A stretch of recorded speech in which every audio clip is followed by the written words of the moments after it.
Hi all, welcome to Real Facts. ഇന്ന് നടന്ന lab assistant mains പരീക്ഷയുടെ ക്വസ്റ്റ്യൻ പേപ്പർ എല്ലാവരും കണ്ടിരുന്നോ? കാണാത്തവരൊന്ന് കാണണം. അപ്പോൾ അതിൽ നമ്മളെപ്പോഴും കറണ്ട് അഫെയറിൻ്റെ അല്ലെങ്കിൽ മലയാളം ഇംഗ്ലീഷൊക്കെയാണ് കൊണ്ടുവരുന്നത്. അപ്പം ഇന്ന് ഞാൻ കറണ്ട് അഫെയറിൻ്റെ ക്വസ്റ്റ്യൻസാണ് കൊണ്ടുവന്നേക്കുന്നത്. ക്വസ്റ്റ്യൻസ് കണ്ടിട്ടില്ലാത്തവർ ഉറപ്പായിട്ടും കാണണം. ഞാൻ എപ്പോഴും പറയുന്നത് പോലെ കറണ്ട് അഫെയർസിൻ്റെ ഇമ്പോർട്ടൻസ് ഇന്നത്തെ ക്വസ്റ്റ്യൻ പേപ്പറിൽ നമുക്ക് കാണാം. 20 മാർക്കോളം കറണ്ട് അഫെയറിൽ നിന്ന് ചോദിക്കുന്നുണ്ട്. അതിൽ ഇന്ന് 16 ക്വസ്റ്റ്യൻസോളം കറണ്ട് അഫെയറിൻ്റെ ഭാഗത്ത് നിന്ന് വന്നിട്ടുണ്ട്. അപ്പം നമുക്ക് നേരെ വീഡിയോയിലോട്ട് കിടക്കാം. അതിനു മുമ്പ് നമ്മുടെ ചാനൽ ആദ്യമായിട്ടാണ് കാണുന്നതെങ്കിൽ ഉറപ്പായിട്ടും സബ്സ്ക്രൈബ് ചെയ്ത് സപ്പോർട്ട് ചെയ്യുക. പിന്നെ നിങ്ങൾക്ക് നമ്മുടെ വീഡിയോ ഒക്കെ ഇഷ്ടമാകുന്നുണ്ടെങ്കിൽ ഉറപ്പായിട്ടും കൂടാവുന്നതാണ്. ഇതുപോലെ ഓരോ പരീക്ഷയുടെയും ടോപ്പിക്ക് വൈസായിട്ട് എല്ലാം ഒന്നും ഞാൻ ചെയ്യത്തില്ല. പക്ഷേ എന്നാൽ ഇംഗ്ലീഷ് മലയാളം കറണ്ട് അഫെയർ ഉറപ്പായിട്ട് ഞാൻ ചെയ്യും. പിന്നെ കറണ്ട് അഫെയറിൻ്റെ വീക്കിലി അല്ലെങ്കിൽ മന്ത്ലി അതും നമ്മൾ അപ്ലോഡ് ചെയ്യും. അപ്പോൾ ഉറപ്പായിട്ട് നിങ്ങൾക്കത് നമ്മുടെ ചാനലിൽ കിട്ടും കേട്ടോ. അപ്പം ആദ്യം വീഡിയോയിലോട്ട് കിടക്കാം. ആദ്യത്തെ ചോദ്യം നോക്കാം. ആദ്യത്തെ ചോദ്യം ഇത് കറണ്ട് അഫെയർ ആണെന്ന് പറയാൻ പറ്റില്ല, എന്നാൽ ഒരു സ്കീമുമായിട്ട് ബന്ധപ്പെട്ട ചോദ്യമാണ്. ഭൗതിക വെല്ലുവിളി നേരിടുന്നവരുടെ സമഗ്ര വികസനത്തിനായി കേരള സർക്കാർ അംഗീകരിച്ച കരിക്കുലത്തിൻ്റെ അടിസ്ഥാനത്തിൽ തൊഴിൽ പരിശീലനം, നൈപുണ്യ വികസനം എന്നിവ നൽകുന്നതിനായി സാമൂഹ്യ നീതി വകുപ്പ് നടപ്പിലാക്കാൻ തീരുമാനിച്ച പദ്ധതി. ഇത് കേരള സ്കീംസിൽ നിന്നാണ്. അപ്പോൾ ഉത്തരം ഏതാണെന്ന് അറിയാമോ? ഉത്തരം വരുന്നത് പ്രചോദനം. ഉത്തരം പ്രചോദന പദ്ധതിയാണ്. എന്താണ് മന്ദഹാസം പദ്ധതി? 60 വയസ്സിന് മുകളിലുള്ള ആളുകൾക്ക് എന്താണ് ദന്തനിര മാറ്റിവെക്കാനോ അല്ലെങ്കിൽ ദന്തസഹായം, അതിനുള്ള ധനസഹായമാണ് എന്തെന്ന് പറയുന്നത് മന്ദഹാസം എന്ന് പറയുന്നത്. അത് ധനസഹായമാണ്. എന്തിനുള്ളതാണ് മന്ദഹാസം? ചിരിയുമായി ബന്ധപ്പെട്ടതാണ്. പല്ല് ദന്തമായിട്ട് ബന്ധപ്പെട്ടതാണ്. പ്രതിഭ സ്കോളർഷിപ്പ് ഉണ്ട്. അല്ലാത്ത ഭിന്നശേഷിക്കാർക്ക് ട്രാൻസ്ജെൻഡേഴ്സിനുള്ള ധനസഹായവുമുണ്ട്. അപ്പോൾ ഇവിടെ ഞാൻ ട്രാൻസ്ജെൻഡേഴ്സിൻ്റെ ധനസഹായത്തെ കുറിച്ച് പറയാം. ട്രാൻസ്ജെൻഡേഴ്സിൻ്റെ ധനസഹായ പദ്ധതിയും കൂടാണ് എന്ത്? പ്രതിഭ. പരിണയമാണെങ്കിൽ ഭിന്നശേഷിയിൽപ്പെട്ട സ്ത്രീകൾക്ക് ധനസഹായം നൽകുന്നതിനുള്ള പദ്ധതിയാണ് പരിണയം, അതായത് മംഗല്യം. അതിനുള്ള ധനസഹായമാണ്. ഭിന്നശേഷി സ്ത്രീകൾക്കാണ്, ഭിന്നശേഷിക്കാർക്കുള്ളതാണ്. അപ്പോൾ ഇത്രയും ഓർത്തിരിക്കുക. അടുത്ത ചോദ്യം നോക്കാം. 2023 ഗ്രീൻ ഹൈഡ്രജനെ കുറിച്ചുള്ള അന്താരാഷ്ട്ര സമ്മേളനത്തിന് വേദിയായ നഗരം ഏത്? മൈസൂർ, ബാംഗ്ലൂർ, പൂനെ, ന്യൂഡൽഹി. ഉത്തരം ന്യൂഡൽഹിയാണ്. ന്യൂഡൽഹി. അടുത്ത ചോദ്യം.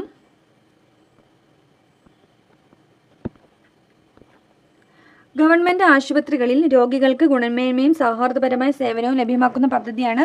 നമുക്കറിയാം. ഈ പദ്ധതിയിൽ നിന്നുള്ള ക്വസ്റ്റ്യൻസ് കൂടെ ഞാൻ എടുത്തത് ജസ്റ്റ് അതും കൂടെ ഒന്ന് സൂചിപ്പിക്കാൻ വേണ്ടിയിട്ടാണ്. ആർദ്രമാണെന്ന് ഓർത്തിരിക്കുമല്ലോ.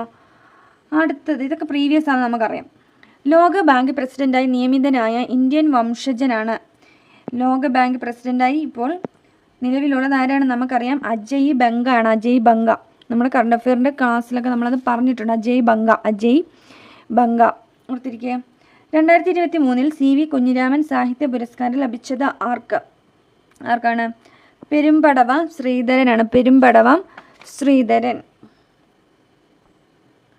അടുത്ത ചോദ്യം.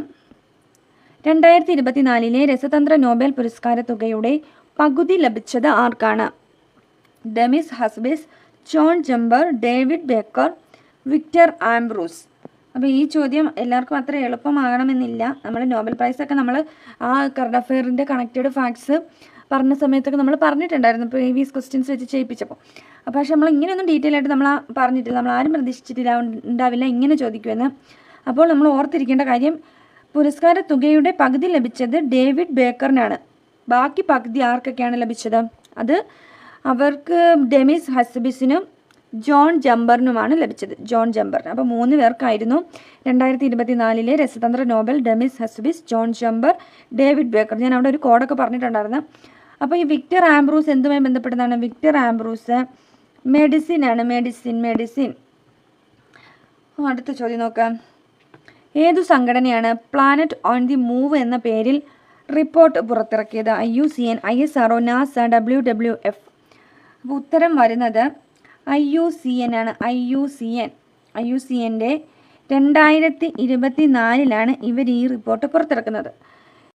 ഇതിൻ്റെ മുഴുവൻ പേര് എന്താണെന്ന് വെച്ചാൽ planet on the move reimagining conservation at the interaction of migration, environmental change and conflict. ഈ റിപ്പോർട്ട് ഇവർ പുറത്തിറക്കിയത് എന്തിനാണെന്ന് വെച്ചാൽ, നമുക്കറിയാം ക്ലൈമറ്റിക് ചേഞ്ചോ അല്ലെങ്കിൽ എന്തെങ്കിലും എൻവയോൺമെൻറ്റൽ കോൺഫ്ലിക്റ്റ് ഒക്കെ ഉണ്ടാകുന്ന സമയത്ത് ധാരാളം ജന്തുക്കൾ ആ ദേശം വിട്ട് മൈഗ്രേറ്റ് ചെയ്ത് പോകുന്നുണ്ട്. അപ്പോൾ അതിനെയൊക്കെ സംബന്ധമാക്കി IUCN പുറത്തിറക്കിയ ഒരു റിപ്പോർട്ടായിരുന്നു പ്ലാനറ്റ് ഓൺ ദി മൂവ് എന്നത്.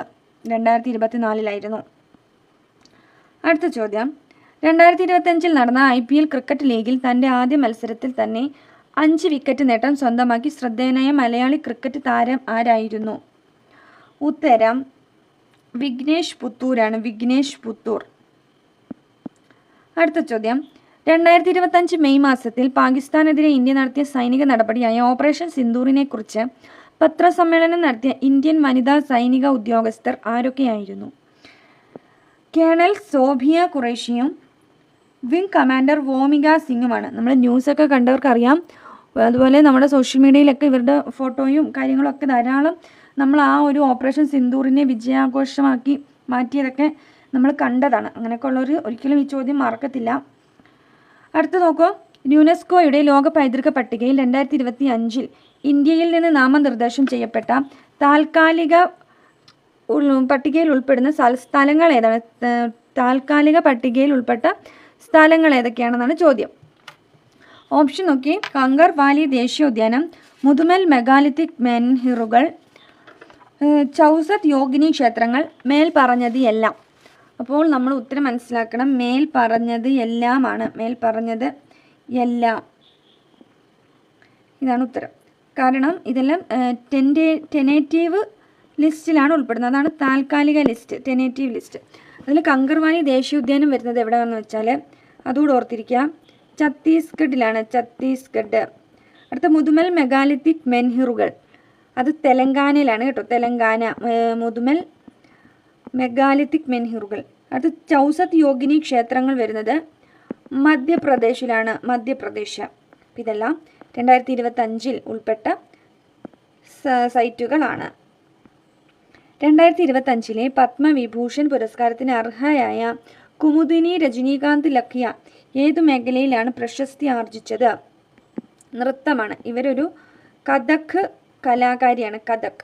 അപ്പോൾ നമ്മുടെ കറണ്ട് അഫെയറിൻ്റെ ആ വീഡിയോ കണ്ടവർക്കൊക്കെ കിട്ടിക്കാണും. അതിനകത്തൊക്കെ നമ്മൾ പറഞ്ഞിട്ടുണ്ട്. കുമുദിനി ലഖ്യ കഥക്, പ്രശസ്ത കഥക് നർത്തകിയാണ്. പത്മവിഭൂഷൺ 2005 ലഭിച്ച ആളുകളിൽ ഒരാളാണ്. 2025 ഏപ്രിൽ 30 ചുമതലയേറ്റ കേരളത്തിൻ്റെ 50ാമത്തെ ചീഫ് സെക്രട്ടറിയാണ്. ഈ ചോദ്യം ചിലർക്ക് കുറച്ച് സംശയം തോന്നിക്കാണും. ശാരദാ മുരളീധരനാണോ ജയതിലകാണോ എന്ന്? ജയതിലകാണ് ഉത്തരം. 50ാമത്തെ ചീഫ് സെക്രട്ടറി ആയിട്ട് ഈ അടുത്തിടയ്ക്ക് നിയമിതനായത് ജയതിലക്, ഡോക്ടർ ജയതിലകാണ്. അടുത്തത്, പഹൽഗാമിലെ ഭീകരാക്രമണത്തിന് തിരിച്ചടിയായി ഇന്ത്യ നടത്തിയ സൈനിക നടപടിയുടെ പേരെന്ത്? ഓപ്പറേഷൻ വിജയ്, ഓപ്പറേഷൻ ബ്രഹ്മ, ഓപ്പറേഷൻ മേഘദൂത്, ഓപ്പറേഷൻ സിന്ദൂർ. നമുക്കറിയാം, നമ്മൾ ഓൾറെഡി തൊട്ട് മുമ്പത്തെ ക്വസ്റ്റ്യൻ നമ്മൾ ഇത് തന്നെ കണ്ടു. ഓപ്പറേഷൻ സിന്ദൂറാണ്. ഓപ്പറേഷൻ സിന്ദൂർ.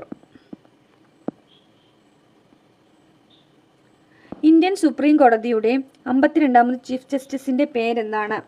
നമ്മളിത് അന്ന് കണക്റ്റഡ് ഫാഴ്സ് പറഞ്ഞപ്പോഴേക്കും നമ്മൾ പറഞ്ഞായിരുന്നു. ആരാണ്? BR ഗവായി, ഭൂഷൺ രാമകൃഷ്ണ ഗവായി എന്ന് നമ്മൾ ഓർത്തിരിക്കുമല്ലോ.